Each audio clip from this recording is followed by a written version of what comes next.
ଆଏ ଜୟନାରାୟଣ ମିଶ୍ର ଗୋଟେ ଜମିଦାର ପରିବାର ଜନ୍ମ ଆମେ ଜାଣିଛ 223ଟା କୁକୁର ରଖିଛି ସେ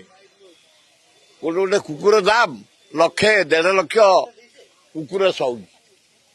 ସେ ଫୁଟବଲ ପ୍ରେମୀ ମୁଁ ଫୁଟବଲ ପ୍ରେମୀ ଏକାଡେମୀ କରିଥିଲା କାହିଁ ଆଉ ତାର ଫୁଟବଲ ନାହିଁ ଆମର ଚାଲିଛି କିନ୍ତୁ କୁକୁର ସକ ବାଲା ସେ କୁକୁର ପିଛା ଦିନକୁ ଖର୍ଚ୍ଚ କରେ 50,000 ରୁ 60,000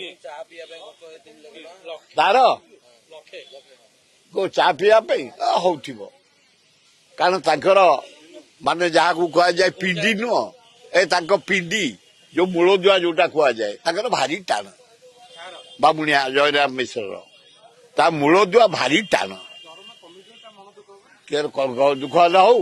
ଐତିହ୍ୟ ସମ୍ପତ୍ତି କି ଏ ଗରିବ ଲୋକଙ୍କ ପଇସା ଦରମା କମେଇ ଦିଅ ଏରିୟର ଦବା ପ୍ରଶ୍ନ ନାହିଁ ଏରିୟର ଦବା ପ୍ରଶ୍ନ ନାହିଁ ଏ ଯୋଉ ରେଟ୍ ଅନୁସାରେ ଯଦି ଏରିୟର ଦିଆଯିବ ଗୋଟା ଏମଏଲଏ 50 ଲକ୍ଷ ପାଇବେ କଣ ଧାନ ବିକ୍ରି କରି କୋଠିରୁ ଆଣିକି ଯୋଗେଇଥିଲେ କି ଏତେ ପଇସା ଦିଆଯିବ।